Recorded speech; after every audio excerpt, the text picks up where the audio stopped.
है आप सभी दोस्तों का स्वागत है। इस वीडियो में हम लोग देखने वाले हैं ग्रो आईपीओ को। ग्रो आईपीओ के बारे में यदि हम लोग डिटेल्स में डिस्कस करें तो इस आईपीओ के बारे में जो लेटेस्ट अपडेट निकल कर आती हुई दिख रही है, जिस तरीके की जैसी मार्केट की कंडीशन रही और जो रिस्पॉन्स 3 आईपीओ की बात करें, मेन बोर्ड आईपीओ की जो आज रही है, उस रिस्पॉन्स के बाद ग्रे मार्केट प्रीमियम में जो बदलाव आते हुए दिख रहा है, उसके अकॉर्डिंग रिटेलर्स के लिए क्या गुड न्यूज़ है और किस तरीके से कैसे आप लोगों को स्टडी करनी चाहिए या स्टडी को कंटिन्यू करनी चाहिए, उनके बारे में इस वीडियो में डिटेल्स में बात करने वाले हैं। सो वीडियो को इन तक देखिएगा और ऐसे ही daily IPO grey market premium से जुड़ी अपडेट के लिए चैनल को सब्सक्राइब कर लीजिए। साथ ही कमेंट्स में टेलीग्राम ग्रुप का लिंक दिया गया, वहाँ भी जुड़ सकते हो टाइम पे अपडेट। ग्रो आईपीओ के बारे में बात करते हैं तो ग्रो आईपीओ यहाँ पे 4 नवंबर से ओपन होने वाली है। नेक्स्ट वीक आपको 4 नवंबर से आईपीओ ओपन होगी। 7 नवंबर इस आईपीओ की क्लोजिंग डेट रखी गई है।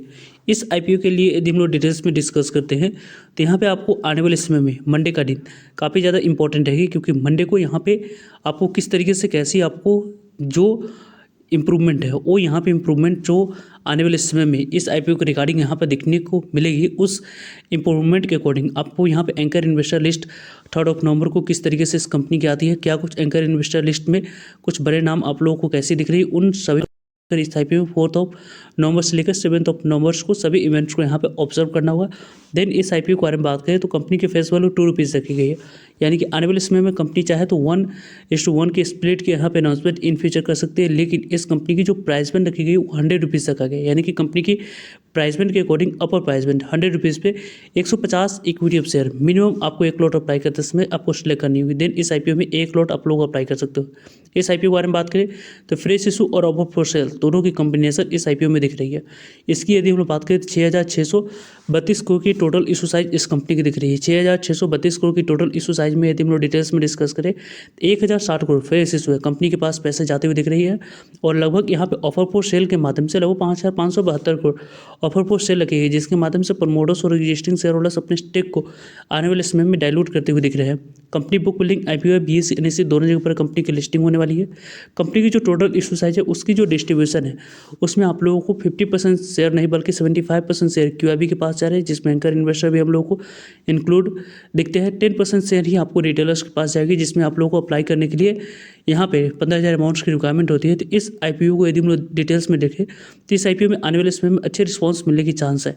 यदि लेंस कार्ड आईपीओ में ज़्यादा से ज़्यादा number of times IPO subscribe होती है तो इस आईपीओ में आपको आने वाले समय में अच्छे रिस्पॉन्स मिलने की चांस ज़्यादा बनी रहेगी।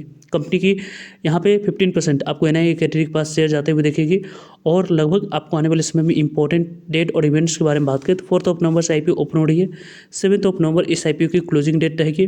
बीच में आप लोगों को आपको एक दिन हॉलीडे रहने वाली है, दूसरे कारण से इस आईपीओ में 4 नवंबर से लेकर 7 नवंबर तक आपको अप्लाई करने की अपॉर्चुनिटी मिलने वाली है। 10 नवंबर के बारे में बात करें तो इस आईपीओ में आपको अलॉटमेंट मिली है नहीं, उसके बारे में इन्फॉर्मेशन मिल जाएगी। 11 नवंबर को नहीं मिलने पर पैसे रिफंड करने की डेट रखी गई है और 11 नवंबर को ही डीमैट अकाउंट में शेयर को क्रेडिट करने की डेट है। 12 नवंबर को कंपनी की लिस्टिंग बीएसई एनएसई दोनों जगह पर होते हुए दिख जाएगी। यहाँ पे ग्रो आईपीओ यदि हम लोग डिटेल्स में डिस्कस करते हैं तो लगभग आपको इस आईपीओ में मिनिमम 1 लॉट अप्लाई करने के लिए 15,000 अमाउंट्स की यहाँ पे रिक्वायरमेंट दिख रही है। इस आईपीओ आप लोग मिनिमम 1 लॉट अप्लाई करने के लिए अमाउंट्स की यहाँ पे रिक्वायरमेंट 15,000 है। स्मॉल एनआई कैटेगरी में अप्लाई करने के लिए 2,10,000 अमाउंट्स की रिक्वायरमेंट है और बिग एचएनआई 10,05,000 अमाउंट्स की यहाँ पे रिक्वायरमेंट दिख रही है।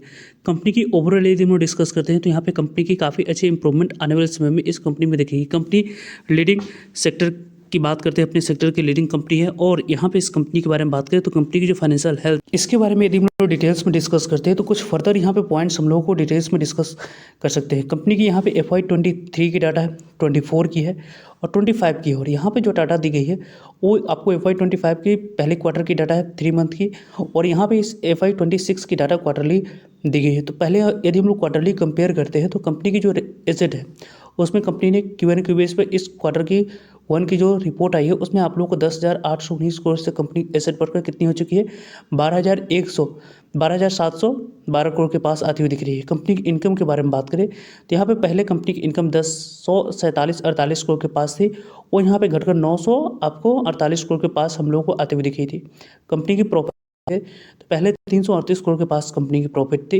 रेवेन्यू काफ़ी ज़्यादा होने के बावजूद भी कंपनी की प्रॉफिट 338 करोड़ के पास थी, लेकिन इस कंपनी के रेवेन्यू में गिरावट आई है, उसके बावजूद भी कंपनी की ऑपरेटिंग प्रॉफिट मार्जिन काफ़ी इंप्रूव हुई, जिसके कारण से 378 करोड़ की इस क्वार्टर वन में कंपनी ने प्रॉफिट को रिपोर्ट करी है। कंपनी की इबिटा के बारे में बात करते हैं तो पिछले ईयर क्वार्टर वन में कंपनी की इबिटा 482 करोड़ के पास थी, 418 करोड़ के पास आती हुई दिखी है। ऑपरेटिंग प्रॉफिट मार्जिन काफ़ी बेहतरीन रही है, हेल्दी रही है, जिसके कारण से कंपनी की यहाँ पे इबिटा काफ़ी अच्छी दिख रही है।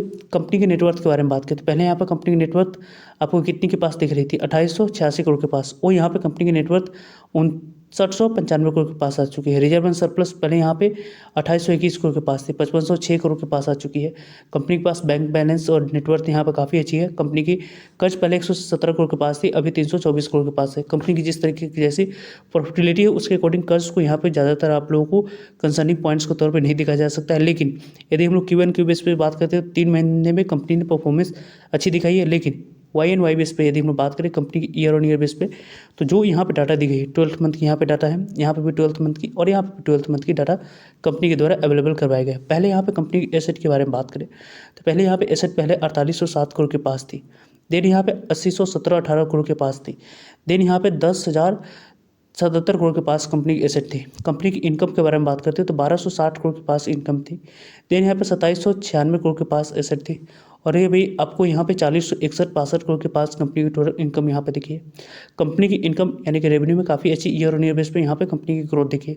कंपनी की प्रॉफिट में यहाँ पे देख सकते हैं कंपनी पहले 458 करोड़ की कंपनी प्रॉफिट रिपोर्ट कर रही थी, लेकिन 24 में कंपनी ने लॉस में ऑपरेट करी हुई थी, क्योंकि कंपनी पहले बाहर यहाँ पे कंपनी के रजिस्टर कंपनी के तौर पे देखा जाता था। इंडिया में आने की वजह से कुछ सेटलमेंट किया गया, जिसकी वजह से कंपनी की प्रॉफिट में गिरावट आई। लगभग 805 करोड़ की कंपनी ने लॉस में ऑपरेट की हुई थी, लेकिन फिर से यहाँ पे कंपनी ने 1827 करोड़ की 4061 करोड़ की इनकम यहाँ पे प्रॉफिट रिपोर्ट करके दिखाई है, जो कि काफ़ी बेहतरीन रही है। इबिटा की मार्जिन की बात करते हैं तो वहाँ पर आप लोगों को काफ़ी अच्छी ग्रोथ कंसिस्टेंट दिखी है। कंपनी की नेटवर्थ भी यहाँ पर लगातार कंसिस्टेंट बढ़ी है।